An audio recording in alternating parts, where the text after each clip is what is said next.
Boom బాంబులు పేలుతాయి.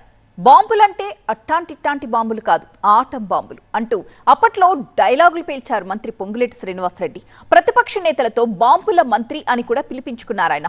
Cut చేస్తే all of sudden గా సైలెంట్ అయిపోయారు. అలా ఆయన సైలెంట్ మోడ్కి ఎందుకు వెళ్ళిపోయారు అన్నదే ఇప్పుడు టాక్ ఆఫ్ ది స్టేట్ గా మారింది. రేవంత్ రెడ్డి కేబినెట్ లో ఫైర్ బ్రాండ్ మినిస్టర్ గా పేరు తెచ్చుకున్నారు రెవెన్యూ మంత్రి పొంగులేటి శ్రీనివాసరెడ్డి.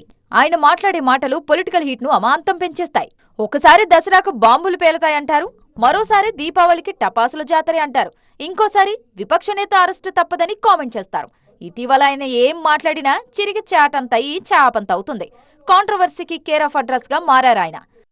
దీపావళి కంటే ముందే బాంబులు పేలపోతాయని చెప్పాను. నేనేమి వేగ్గా చెప్పటంలా, ఎస్టాబ్లిష్ అయింది, విత్ ప్రూఫ్స్ తో ఎస్టాబ్లిష్ అయిన తర్వాతనే ట్రయల్ రన్ రిలీజ్ కాబోతుంది. లోకల్ బాడీ ఎన్నికలకు సంబంధించి పార్టీ స్టాండ్ ఏంటో చెప్పకుండానే పొంగులేటి ఎన్నికల షెడ్యూల్ ఎప్పుడొస్తుందో ప్రకటించి బాంబు పేల్చారు.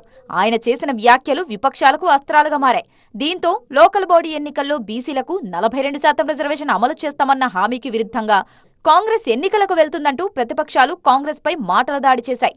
కాంగ్రెస్ కు బీసీలపై చిత్తశుద్ధి లేదని మండిపడ్డాయి. మరోవైపు పొంగులేటి తీరును తప్పుబట్టారు పీసీసీ చీఫ్ మహేష్ కుమార్ గౌడ్, మీనాక్షి నటరాజన్.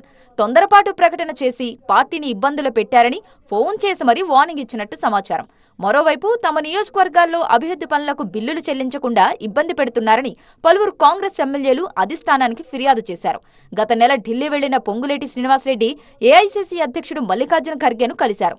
మంత్రి చేసిన కామెంట్లు, ఆయనపై వచ్చిన ఫిర్యాదులను ప్రస్తావించిన ఖర్గే పొంగులేటిని మందలించారని గాంధీభవన్ వర్గాలు చెబుతున్నాయి. ఖర్గేను కలిసి వచ్చిన తర్వాత పొంగులేటి వ్యవహార శైలిలో మార్పు వచ్చిందంటున్నారు కాంగ్రెస్ నేతలు. ఆయన సైలెంట్ మోడ్లోకి వెళ్లిపోయారంటున్నారు. ఆయన సైలెంట్ మోడ్ను ఇలాగే కొనసాగిస్తారా లేదా చూడాలి మరి.